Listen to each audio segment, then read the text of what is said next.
Listeners, I would like you to sit back this morning and enjoy this warm and honest conversation with two young folks who have faced both a genetic mutation and breast cancer. Along the way, they have encountered surgeries. Yeah, that's plural, surgeries, recovery, chemotherapy, radiation, losses, gains, and all the things in between. Meet Nikki and Sean. They are a married couple who are here today to share their story publicly. We're recording this during the week of Thanksgiving in the US in 2023, and I can't say enough how grateful I am to both of you for stepping forward and answering my request to do this interview. It means a lot to me. So I want to welcome both of you. Thank you. We'll try not to answer in unison from here on out, but we are also grateful for the opportunity to share and even thinking about what questions you have for us. It's already given us more conversation as a couple, so thank you just for the opportunity to explore this a little bit in more facilitated discussion. Absolutely. Yeah. Well, and I just want to tell the listeners also, I have known this couple for a little bit. We will flesh out some of that maybe toward the end of the discussion. But let's go ahead and get started. So you're in a unique position, both of you, and I'm not going to direct the question to either one of you specifically. I'm just going to let you roll with it. We're going to make this very organic this morning.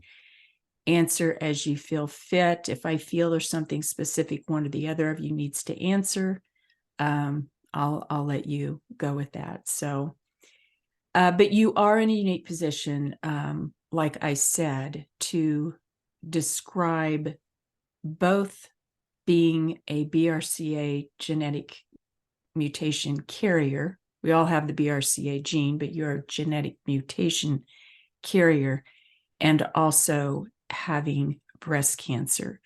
So tell us about the day you found out you were BRCA positive. Let's start with that. Yeah, I will. I found out later in life about my family's BRCA gene mutation. It almost estranged from my father's side of the family, which it came from. So I found out a little bit later. This was 2019 when I did find out. And I recall my appointment with my genetic counselor when we were going through the family tree and the potential for having an inherited risk. And then the subsequent testing that happened. I knew I had a 50-50 chance of inheriting the BRCA1 gene mutation. I really didn't expect it was going to land on the positive side. When I got the phone call, I was at work. My genetic counselor told me I was positive. And the next thing I did was make phone calls to my mom and my husband. And I remember just walking around. We live in the South Puget Sound in Washington State, and just taking a walk by the water. And it was just this heightened awareness. My sense of like fight or flight had already kind of kicked in. And I knew in that moment of getting that information that I would want to take action. And we can talk a little bit more about that as it comes along.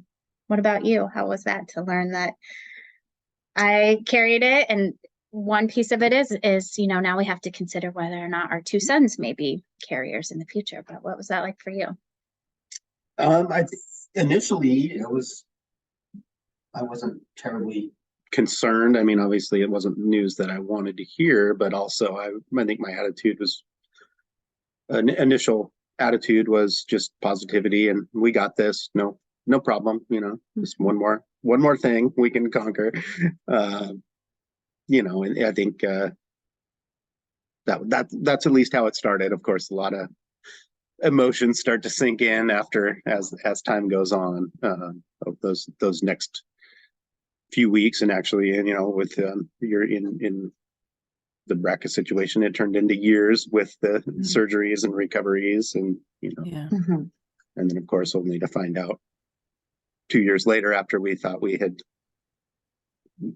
taken care of all those that potential, to find out that you actually had breast cancer. That was a pretty disheartening blow. But even at that point, I felt like our attitude was initially just, we got this, one more thing, but we'll make it through. We got this. Yeah, Shawn, caregivers come in different shapes and sizes and personalities, and you guys are a married couple.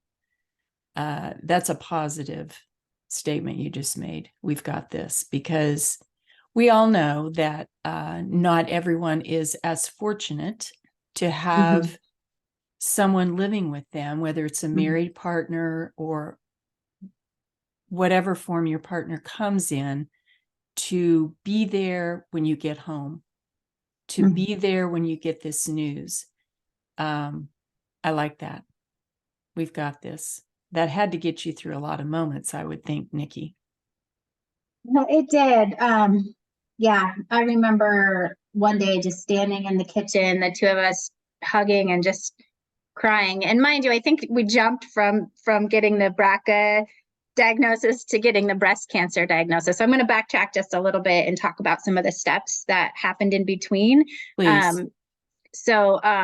I found out that I was BRCA positive. The national guidelines for BRCA1 is to have your ovaries removed to prevent ovarian cancer. I know there's some studies right now that are looking at whether or not a woman can remove their fallopian tubes with similar outcomes. But right now there's no good screening for ovarian cancer. So the recommendation is to remove your ovaries, fallopian tubes.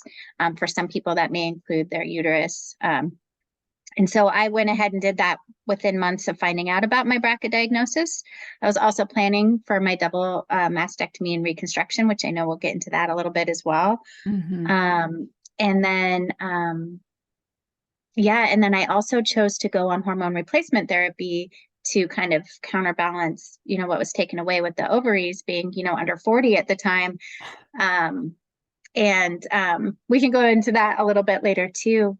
So the day that I found out that I had breast cancer, and one way that it was similar to when I found out about the BRCA gene mutation 2 years prior, was that I immediately sought family and friends and support. Like that was something that I knew I needed in that moment, because it was incredibly disorienting and frightening to get that news.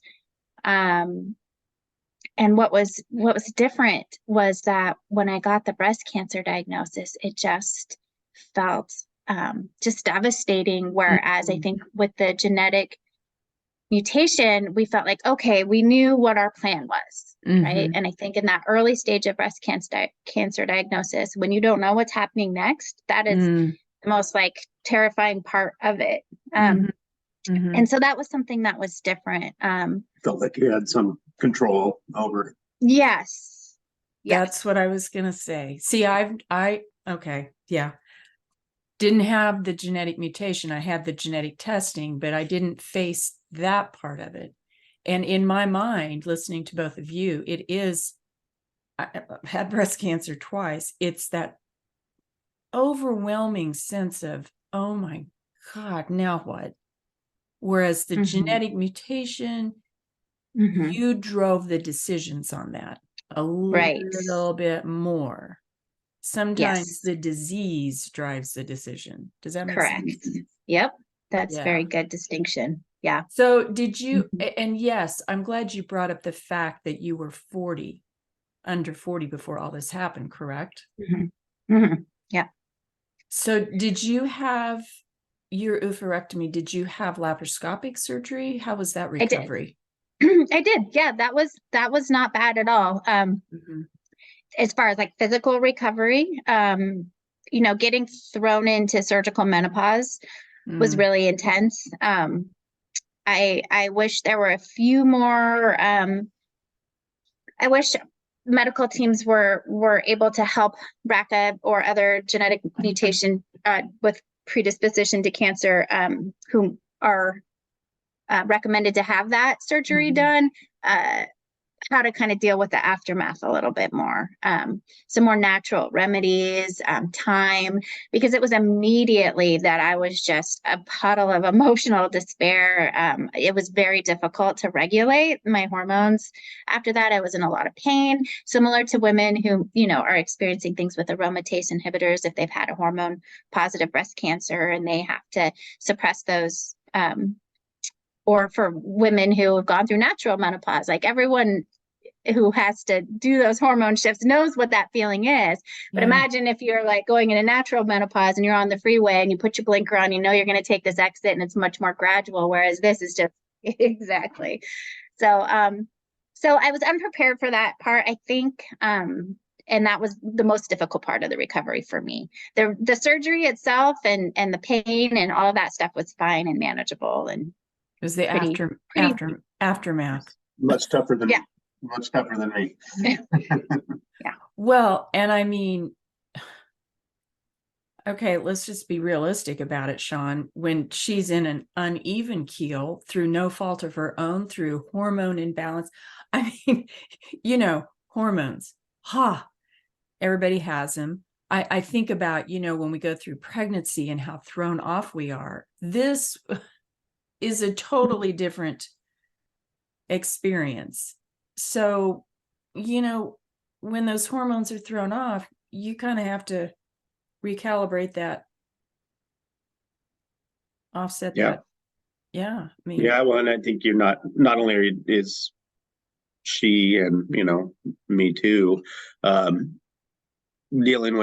with the fact that she doesn't feel the same physically, but it's also just the kind of mental unfairness of it all that I think weighs pretty hard. That is just like, it's like unfair that she has to hit that brick wall of not feeling well and forced into menopause like that. Yeah. Yeah. Sorry, I'm reminded of a comment. I'm just going to be open here. When we were driving and we pulled over to get the mail, and one day I was just like, I was like, I don't know what's happened to my libido. I don't know what's happened to my sex drive. I've lost my libido. And Shawn's like, well, do you need me to help you find it? Let's pull over. Let's pull over, baby. Let's take a detour on our journey. Yeah, in that moment, like, I punched his arm, but I was also just cracking up because it was just like the silliest comment that could have been said in that moment to me. And I think that says a lot about kind of how we've dealt about this. Is he's just been open to hearing where I'm at, and then so many times he just knows how to make me smile in response, which is helpful. Not always. He's definitely gotten some laser beam glare eyes, but sometimes I cross that line of what I think is funny. She may not agree with. But most of the time he's on. The point of no return, where you pivot and go the other way. Yes. But I think a sense of humor, keeping our sense of humor through all this has definitely helped. And it's, impossible at times, but try to take it with go ahead. Oh, just to take it with a smile, even if it's, hard, something hard, we would, I don't know. I felt like we made a lot of jokes out of even some of the gross things, like, her draining her tubes and things like that. We would find silliness in those types of situations too. And listen, again, sometimes I got a sock in the shoulder, but yeah, I'm glad you said this, because this is what I want other people to hear in this realm, because like I said, everybody has different personalities and different coping mechanisms when it comes to these situations. And sadly, we hear about women who lose spouses during, periods like this because they don't have what it takes to stick with a partner.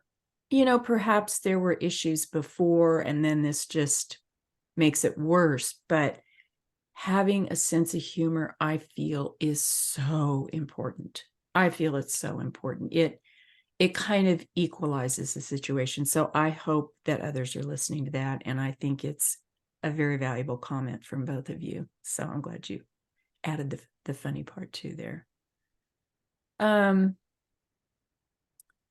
Gosh, looking at these questions, I feel like we could just jump around.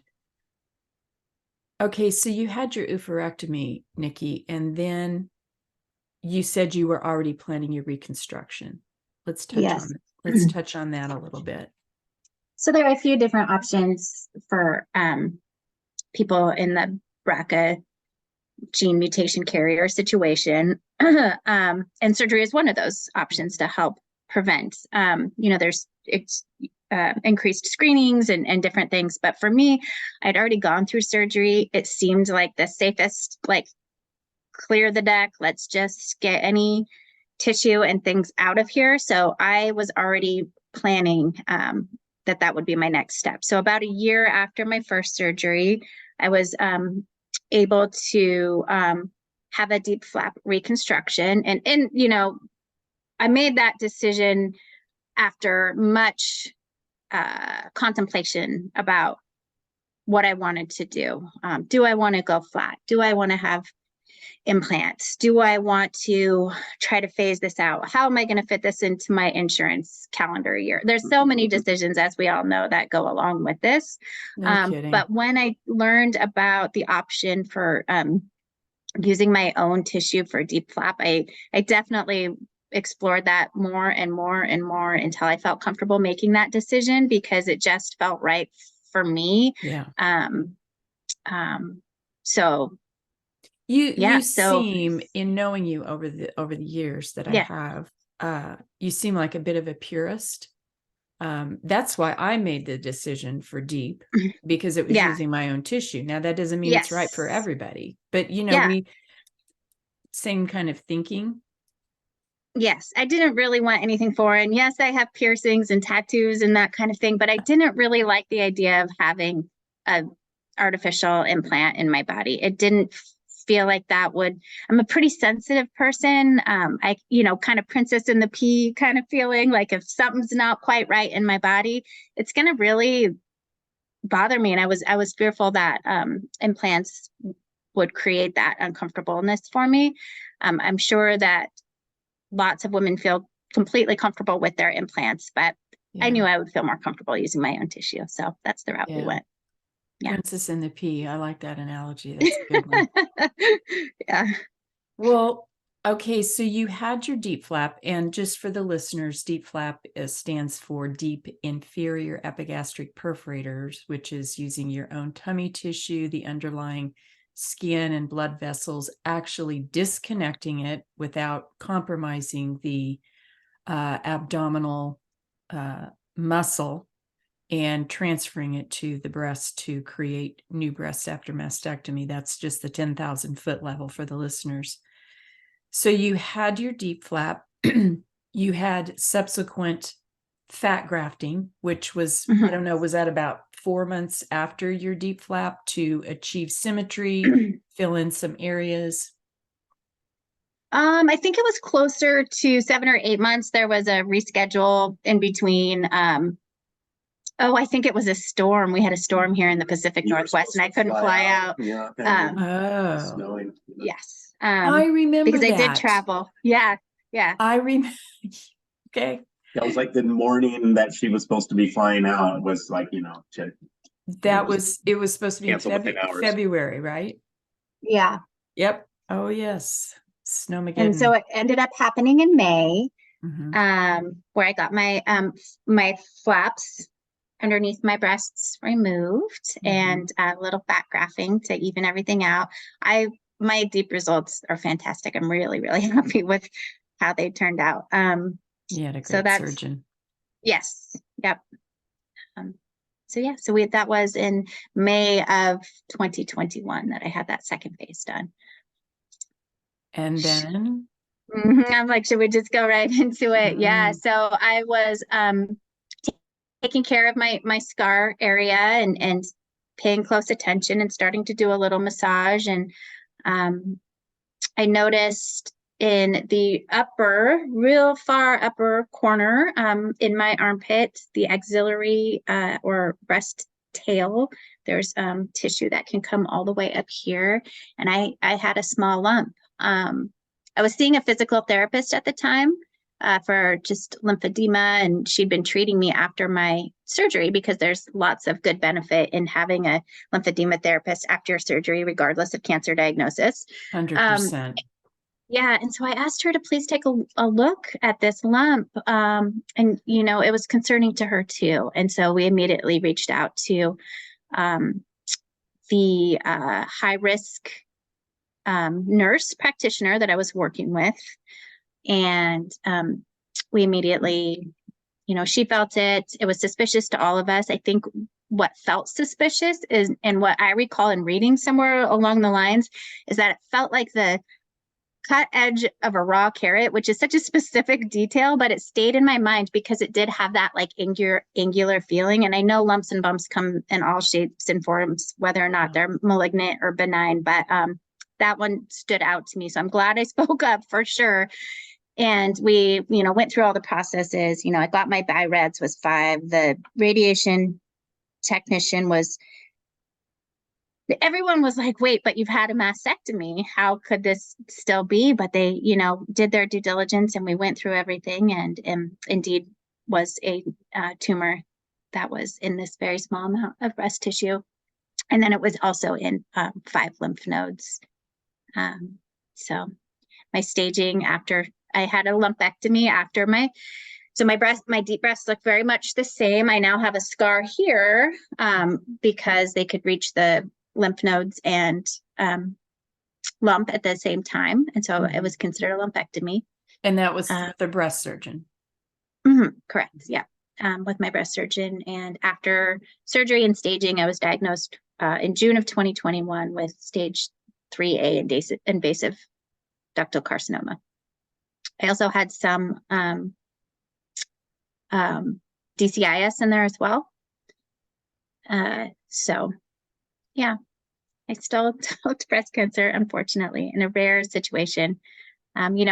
We always try to point toward, well, why did this happen? Yeah, and I know there's no rhyme or reason. For me, I have a broken gene that fights it. So that's definitely part of the equation. And then my personal belief, and I'm always trying to be mindful of how people may perceive or receive this information, because everyone makes their different choices, yes. especially in the genetic community as they're making preventative choices. But in hindsight, I wish that I wouldn't have taken hormone replacement therapy. It was a hormone positive cancer. And depending on delivery methods and manufacturers and a lot of different things, hormone replacement can be unregulated. Certain pieces aren't FDA approved. So in hindsight, I wish that I wouldn't have done it. I may have still developed breast cancer anyway. Those cells were probably just lurking, ready to come anyway. So no, we don't know, do we? No, we don't don't. know. We don't. Because, Yeah. For me, I can't look back on the decisions I made my first diagnosis and fast forward to my second diagnosis and all the things I did in between or didn't do in between and say, what did I or didn't I do? You can't go down that rabbit hole. So I'm glad that you stated it that way. I seem to remember too. I remember the day you told me. I seem to remember it was around Mother's Day, was it not? Shawn, it was June. Do you remember? Oh, it was June. Do you remember that day, Shawn? The day that she found out about that she had cancer, yeah. Well, I mean, that was a silly question for me to ask. What I should have said was, Shawn, what was that day like for you? I know you remember. I my still initial reaction was, we got this, and trying to be positive. I think I was in a bit of shock and denial as well. Yeah. And those, the following weeks between that day and knowing more about what stage she was, what our plan was for as far as surgery and those types of things. There was probably 2 weeks in there that was the gray area, the limbo that we just didn't know, and that was out of this entire journey, let's call it. That was the worst 2 weeks for me personally. Not knowing. Just the unknown, and of course, sometimes my mind would go to the worst case scenario, and I'd be washing the dishes. The next thing I know, I'm in tears, trying to think, how am I going to raise these kids myself if that, if that's how this shook out. I just, didn't know. Once again, once that we had kind of a little more knowledge as to what we were up against and that there was a plan to fight it, I think then, my positive brain kicked back in, and I was like, we got this. And, I just felt like it was just a matter of time. We just had to keep on trudging through the difficulties of the next couple of years. But, as we're making this, I need to have a sticky note over Nikki's face so I don't. Yeah. I'm like, I think we have tissues nearby, so that's good. Yeah.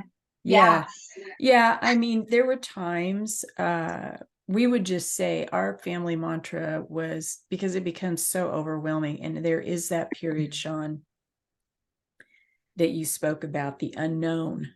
What are our treatment options? You go down that dark hole, all of those things. We would just say, mental clearance sale, everything must go. That's when you find the humor. You go for walks, watch a movie together. Whatever just takes you away from that waiting that you have to do in that unknown. So thank you. The roller coaster. For sharing your roller coaster. I'll take the sticky note off of Nikki's face now. I might like to share a little bit more about that day, if that's okay, because go. A huge part of our relationship is that we're parents. We're partners in life, and we're partners in parenthood. And how this has affected our kids and our family unit is kind of a big deal. And with the BRCA thing, I felt so much more strong. Like, I was like educating the kids, and it felt like this more empowering situation. When I got the phone call that my lump was indeed cancerous, I called Shawn at work and I said, get home now. I couldn't even say anything else. I hung up the phone. About 20 minutes later, I hear these huge steps, or huge, like up the stairs, and I thought it was him running in the door. And so I was ready to just collapse into his arms. But it turns out it was my 15-year-old son getting home from school, and he bounds into my room, and I am just expecting Shawn. So I am broken, and I am in tears. And the only thing that I can do is, collapse into my son's chest. He's a little bit taller than me. I'm kind of a short person. He didn't get those genes, but it was the most vulnerable I've been with my children. And then so for Shawn to come home shortly after that, and my other son to come home after school, and for us there were no words, like we could only physically be there for each other. That moment of when my son held me, and then when Shawn got home, and we just held each other. There was nothing that could be said or done. It was just a physical presence that really helped get through that first day. But it also set the tone for how we would talk about things with our kids. There was, definitely age appropriate information that we could share with them, but There were times we were not going to hide it from them too, just because it was like, why intentionally worry them until we know more, Right. But they were along with it. It's a family unit. It's not just the parents. So I just wanted to share that piece. Yeah. Yeah, and they're sorry, Terry. strong little guys. They're not so little now, but yeah, I felt have handled it really well, really strong, and supportive for both of us when we need it. Yeah. They've, there was a time where it was we had to be clear that we expected a little more of them as far as chores and help and things like that goes, and they understood and were happy to. And there was also less expectation too, right? Like we lowered the bar as far as like our control of, we just all had to give each other a lot more grace. Oh, that's hell for sure. yes. Hell yes. I know. One thing that's funny about that first day is we had that really heavy moment, but also my kid had brought home a friend. He's like, can you give my friend a ride home? And then I just immediately had to like get into mom mode, right? I'm like, okay, yeah, let's give Declan a ride home, Yeah, but thank goodness for that ride home. Yeah. That was a distraction. It was. Yes. It was perfect, actually. Yeah. Yeah. Yes. So. Well, we have 2 boys too. So here I am, with my tissue. Yeah. I always say that cancer is a vortex that sucks a lot of people into it. Yeah. So I watched your whole story, Nikki. So this is why it's a little bit more difficult for me this morning. So, I mean, we had a lot of conversations over, chat and everything. Yeah. And I think the thing that I would like for you to share with the listeners too is because you had deep flap, you're going to have radiation now and chemo, especially the radiation portion. Tell us about our conversations that we had and what you were so aware of. I mean, you are such an informed, educated advocate. So part of why I invited you and Shawn to be on this interview today, but what do the listeners need to know?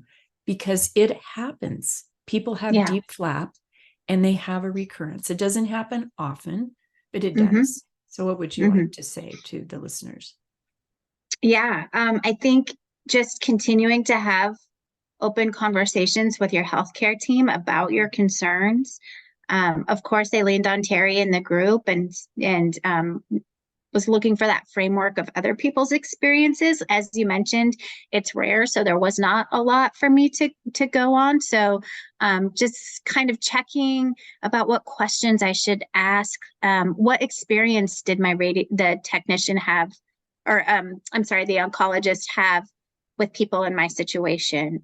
What was their plan to help preserve that reconstruction and that skin? What could I do to help preserve that? What warning signs should I look for? So trying to get all of that stuff ahead of time helped going into the process, because I did 6 weeks of radiation.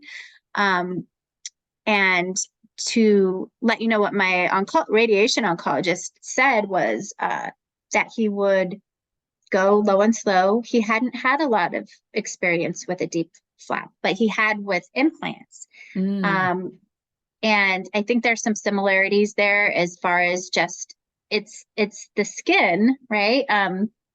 Is similar in both of those situations. And so he had a plan to go low and slow. We were also being extremely aggressive. So that was why the full 6 weeks. I think we probably, and don't quote me on this, but if my memory is recalling, I think if I hadn't had reconstruction, we might have done a shorter time with bigger doses. Again, don't quite quote me on that. It's been a little bit since it's happened. Details are hard to recall sometimes. No, we're not quoting you on this at all, but what you're saying is very valuable.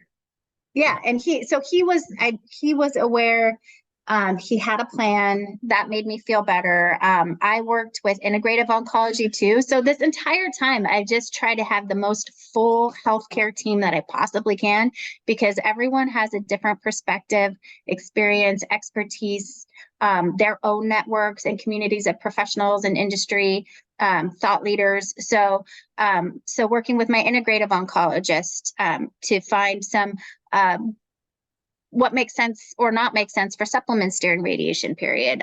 What types of skin cream and care did they recommend in conjunction with what the radiation team recommended?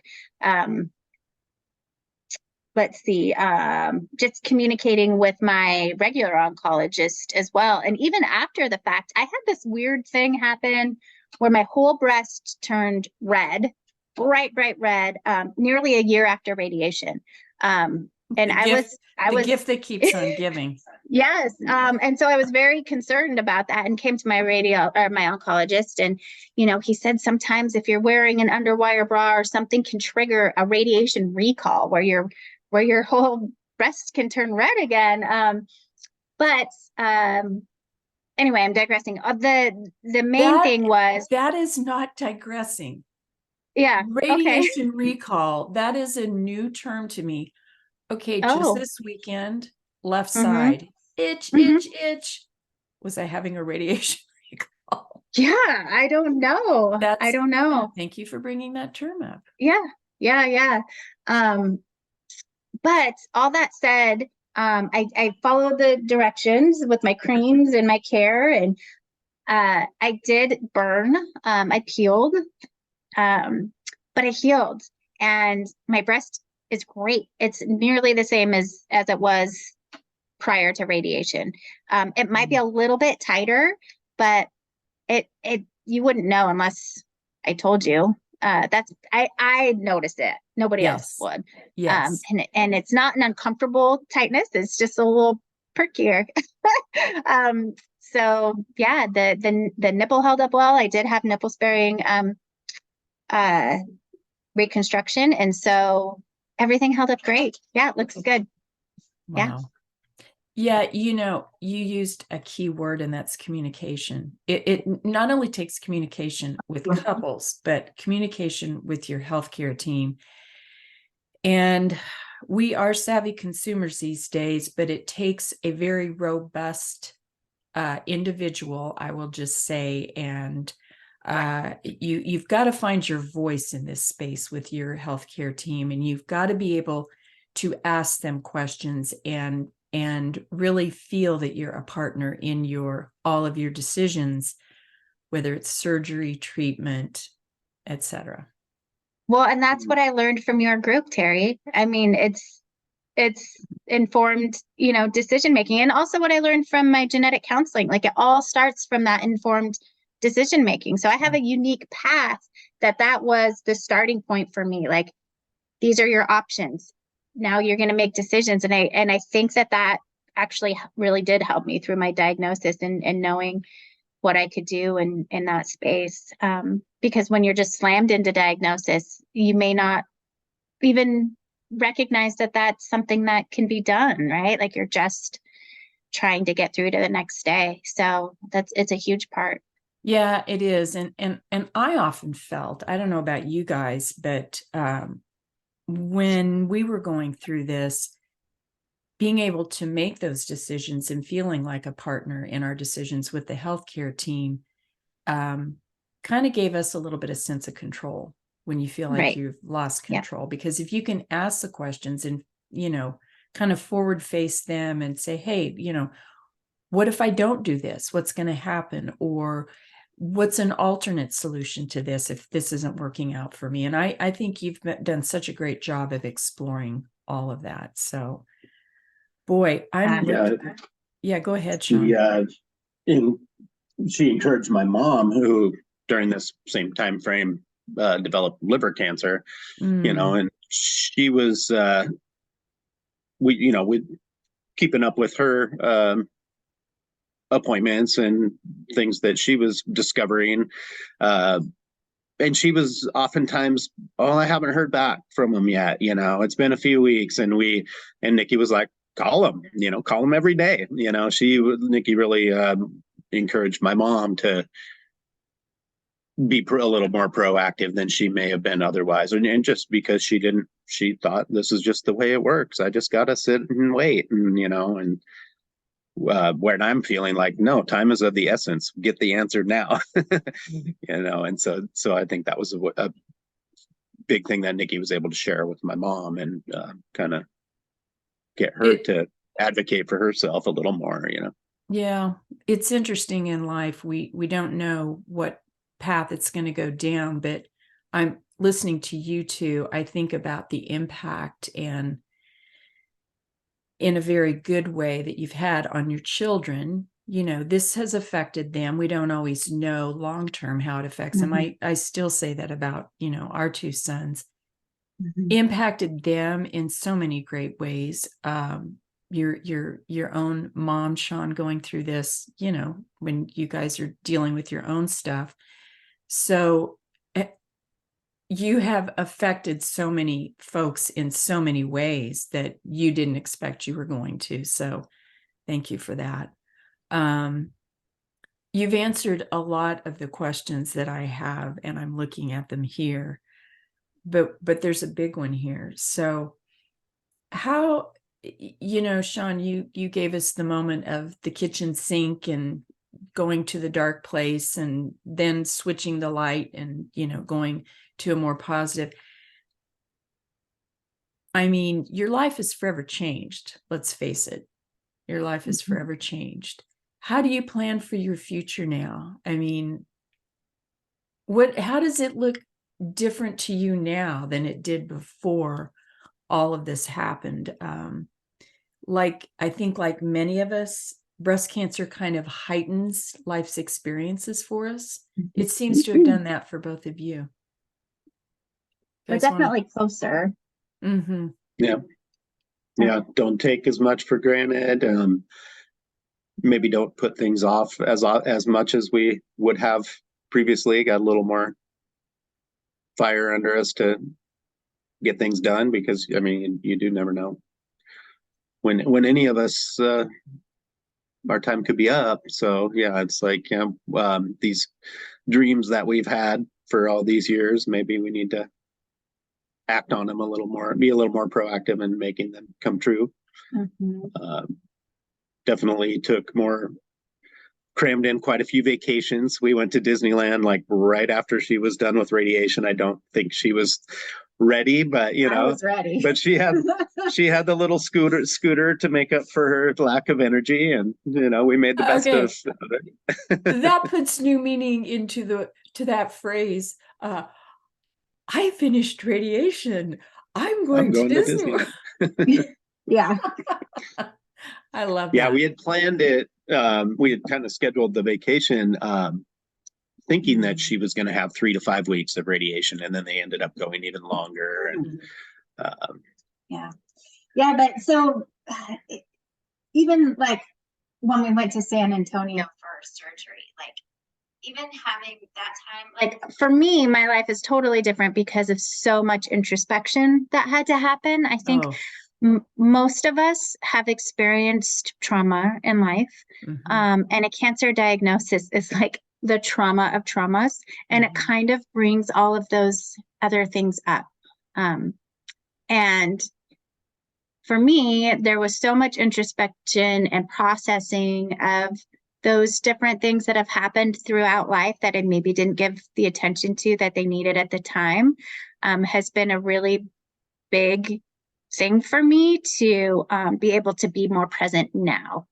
And so I have this really strong take of this idea of empowered recovery now that I'm, moving 2+ years past diagnosis. That's just really ringing true now that our world shrunk so inward through all of this to be able to just survive. And now we're starting to expand outward. And I have a truly new, fresh look on life. I mean, it's not an exaggeration when I feel like I've been reborn, so it's hard to define that, isn't it? It really is. Yeah, it really is.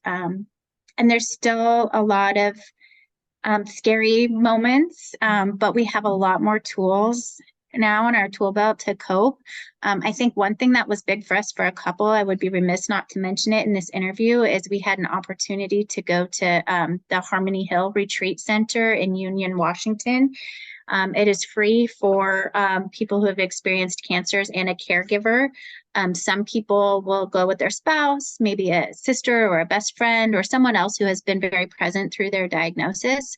And they provide special time for just the caregivers to spend together or focused on some of the issues that just caregivers face.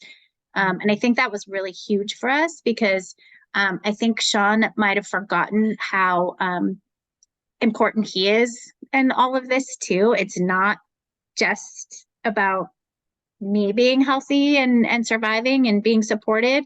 It was for some time, but there's definitely space for that. And I think, he was able to process a lot more of those emotions of anger and fear and stuff that do come up with this. I'm so glad you mentioned that. Harmony Hill. Mm-hmm. We're going to use this for the YouTube channel and the podcast, but I'm going to put their link in the show notes for sure. Such a good organization. And I have to tell you too,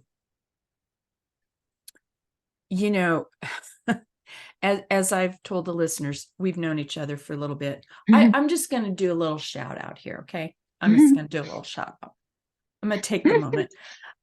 So Nikki, she's one of my volunteers. I'm just going to say out loud that my newsletter that's published quarterly, we sit and work on this together, and it would not have the polished look it does without her. So I'm going to thank her publicly for that. We had a full-on boohoo moment because we met for the first time. Yeah. Mm-hmm. I'm going to have another one. In person in August this year, when I invited you to the Life in Color fashion show at Northwest Hope and Healing, which is another good organization I'm going to put in the show notes. Mm-hmm. I think, and then Shawn, for you to be there, for my sons to be there. I mean, it was just a full circle moment for me, obviously. I think the beauty of breast cancer is who we meet in life. So, got goosebumps. yeah, I'm having a moment here this morning. You said something, empowered recovery. Oh my gosh, I love that term. That's beautiful. Yeah. It feels real. It feels true to me right now, especially. Yes. And I'm so happy to see that you have done things like go to our friend yoga, yoga with Leona. She has her yearly retreat. The other things you've done, you went on some surfing safari thing. I don't know. Yeah. I'm glad. Yeah, Shawn, go ahead. Well, she takes calls a lot from people that she's never met, trying to help them through the initial shock of what they're going through. And I'm proud of her and respect how unselfish she's been through all of this.